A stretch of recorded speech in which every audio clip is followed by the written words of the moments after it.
Hello students, आज हम लोग क्लास 8 का चैप्टर रेशनल नंबर है उसका एक नया topic multiplications of rational numbers and division of rational numbers के बारे में पढ़ेंगे। हमने अर्लियर वीडियोस में रेशनल नंबर्स का पूरा इंट्रोडक्शन पढ़ा है, उसके टाइप्स के बारे में पढ़ा है और हमने addition of rational numbers and subtraction of rational numbers को भी पढ़ा है उनके प्रॉपर्टीज़ के साथ। ठीक है, तो लिंक डिस्क्रिप्शन में है, वहाँ से जाकर पहले आप उसको वॉच करिए, उसके बाद इस वीडियो पे आइएगा। ठीक है, तो सबसे पहला जो टॉपिक है वो मल्टीप्लिकेशन ऑफ रेशनल नंबर्स है। हम इसको डिफाइन करेंगे, इससे कुछ एग्जांपल्स करेंगे और इससे रिलेटेड जो सबसे इम्पॉर्टेंट चीज़ है इनके प्रॉपर्टीज़ उसके बारे में भी आज हम डिस्कस करेंगे। ठीक है, तो शुरुआत करते हैं सबसे पहले मल्टीप्लिकेशंस ऑफ रेशनल नंबर्स।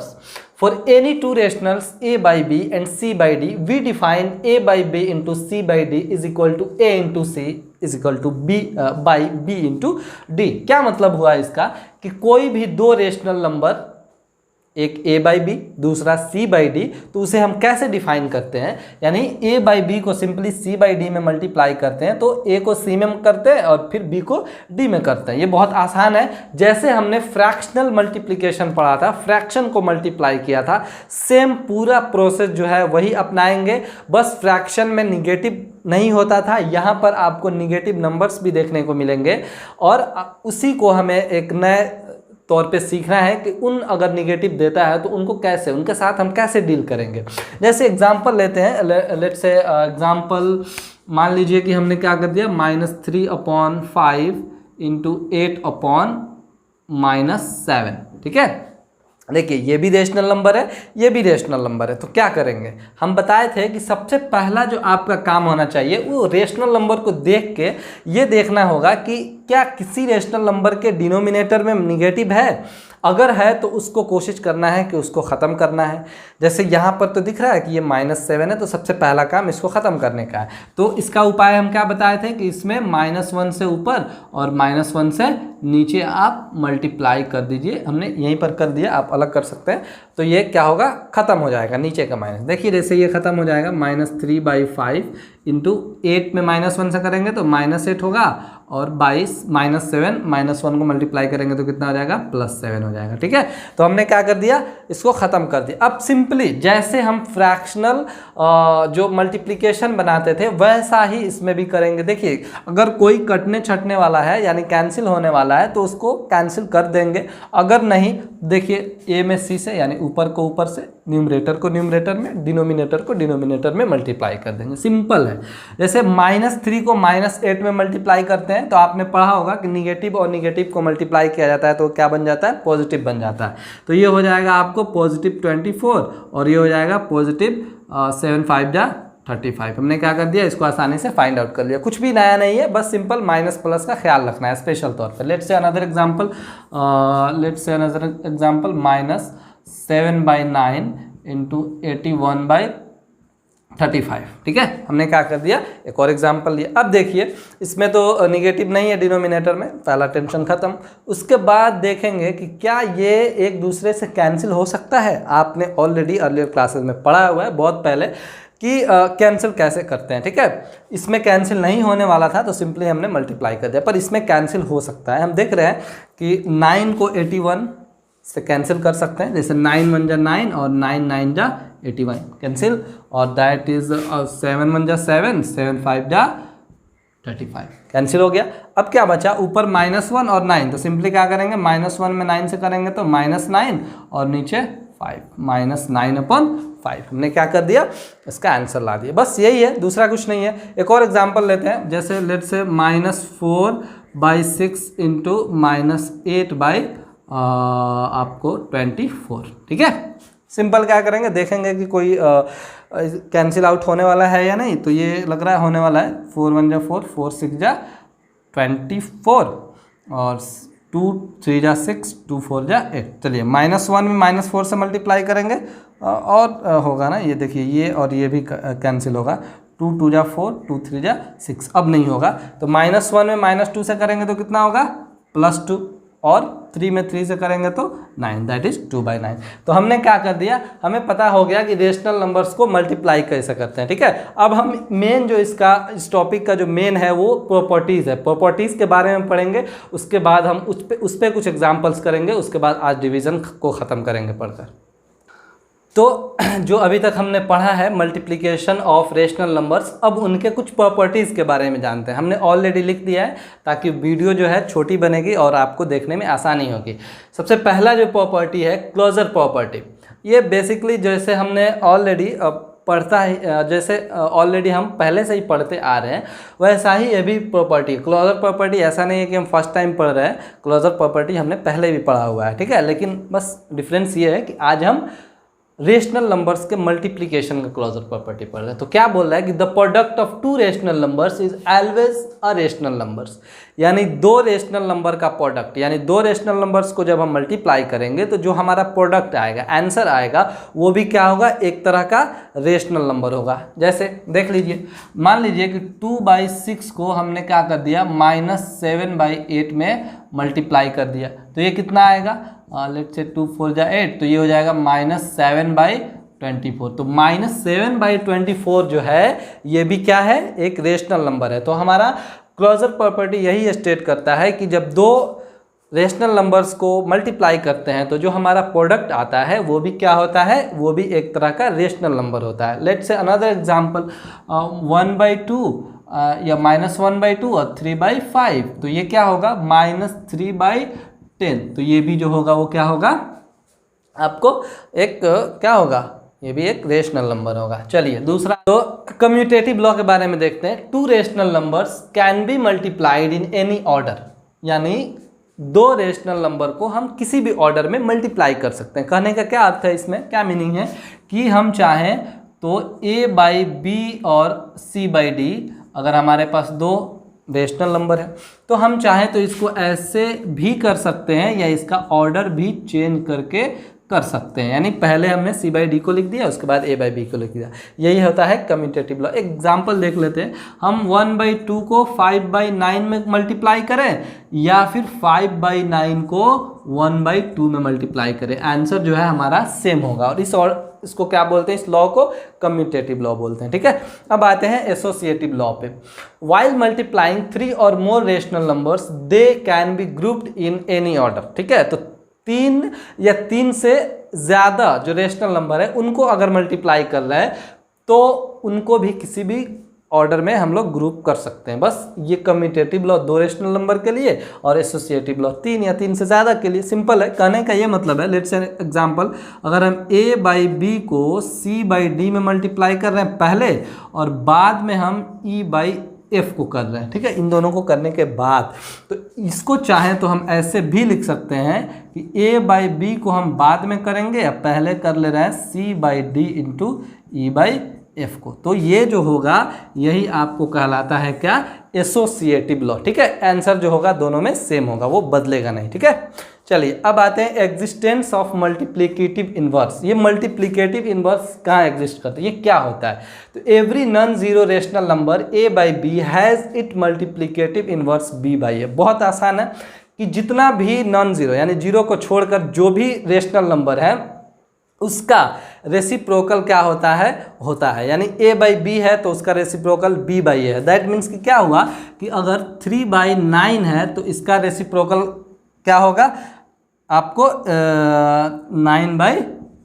देखिए रेसिप्रोकल हम बोल रहे हैं तो B/A is called reciprocal. Reciprocal बोले या फिर मल्टीप्लिकेटिव इनवर्स बोले, दोनों का मीनिंग सेम है, दोनों का मतलब उल्टा होता है। जैसे 3/9 का 9/3 यहाँ पे उल्टा कर देंगे, और मान लीजिए कि 6/7 है तो ये हो जाएगा 7/6।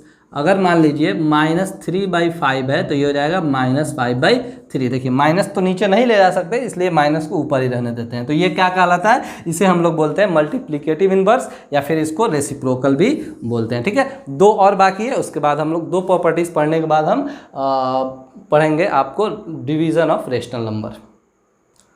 हम 5वें जो हमारा क्या है प्रॉपर्टीज़ है उसके बारे में बात कर रहे हैं। Distributive law of multiplication over addition, ये क्या होता है, ये डिस्ट्रीब्यूटिव लॉ क्या होता है आप पहले भी जानते हैं, आज फिर से एक बार इसको रिवाइज करते हैं कि रेशनल नंबर में इसका क्या प्रॉपर्टीज़ होता है। मल्टीप्लिकेशन ओवर एडिशन ये बोल रहा है, जैसे एक एग्जांपल लेते हैं, जैसे मान लीजिए a by B into C by D plus E by F.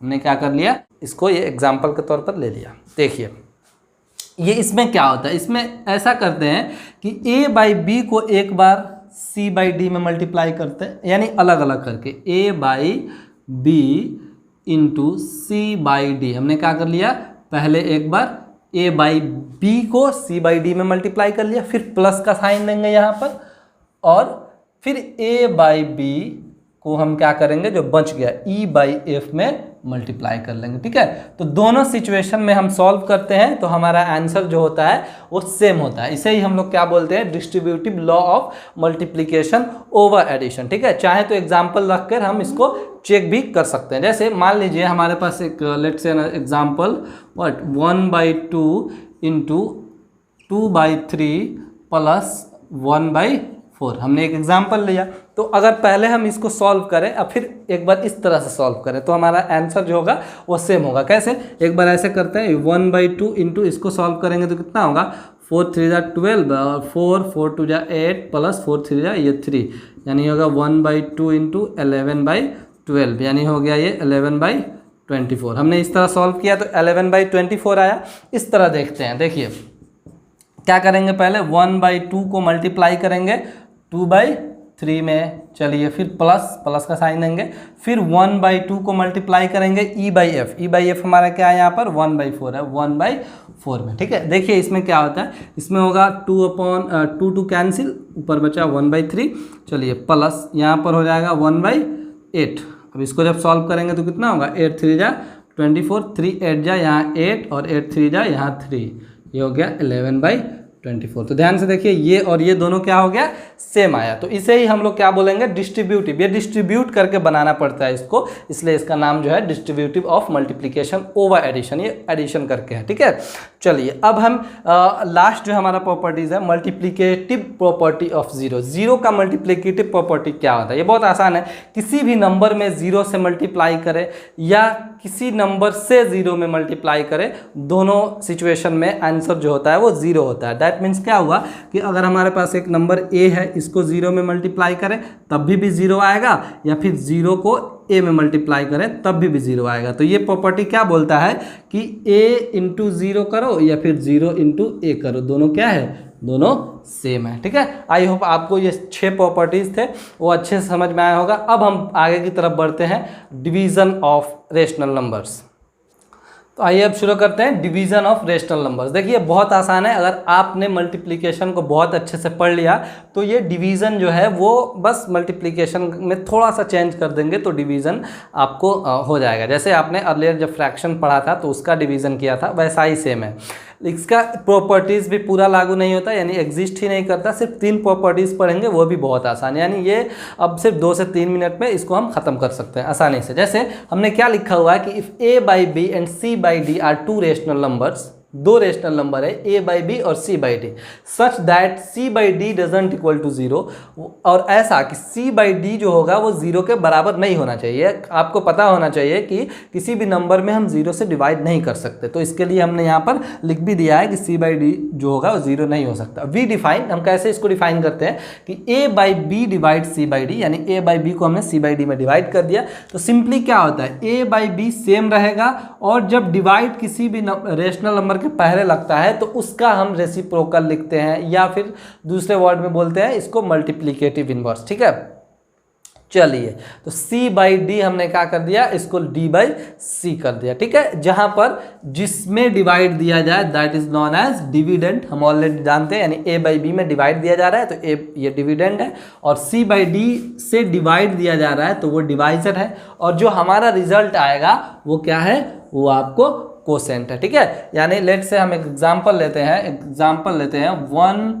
1/8 divide 3/4। हमने क्या किया, एग्जाम्पल लिया। ये क्या है, ये आपको डिविडेंड है और ये डिवाइजर है, यानी डिवाइजर का रेसिप्रोकल करना है। अब हम क्या करेंगे, सिंपली 1/8 डिवीजन को हम चेंज करेंगे मल्टीप्लिकेशन में और नेक्स्ट वाले का रेसिप्रोकल कर देंगे। दैट मीन्स 3/4 है तो क्या होगा, ये 4/3। बस अब जैसे हमने पहले बनाया है फ्रैक्शन का मल्टीप्लिकेशन या अभी जो बनाया रेशनल नंबर का मल्टीप्लिकेशन, वैसा ही कर देंगे। तो ये हो जाएगा 4 2 जा 8। दैट मीन्स कि 1/2 3 या 6। सिंपल है, बहुत आसान है, इसको आप ऐसे भी आसानी से कर सकते हैं। इसका 2-3 प्रॉपर्टीज़ है, उसके बारे में हम बात कर लेते हैं। सही बात हो जा रही है प्रॉपर्टीज़ की। क्लोजर प्रॉपर्टी, क्लोजर प्रॉपर्टी क्या बोलता है कि अगर आपके पास दो रेशनल नंबर है और एक दूसरे से डिवाइड किया जा रहा है, ठीक है, यानी a/b को c/d से डिवाइड किया जा रहा है। मान लीजिए कि a/f आया तो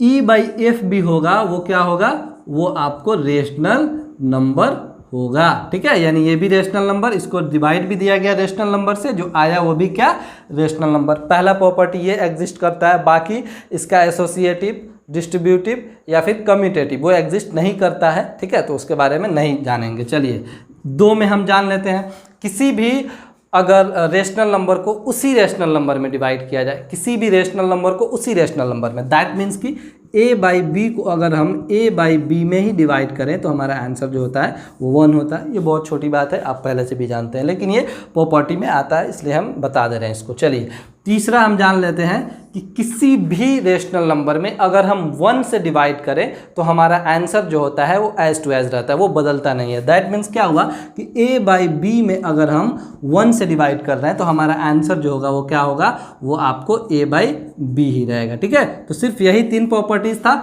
आई होप आपको ये बहुत अच्छे से समझ में आया होगा। इसको 2 से 3 बार देखने की कोशिश करें।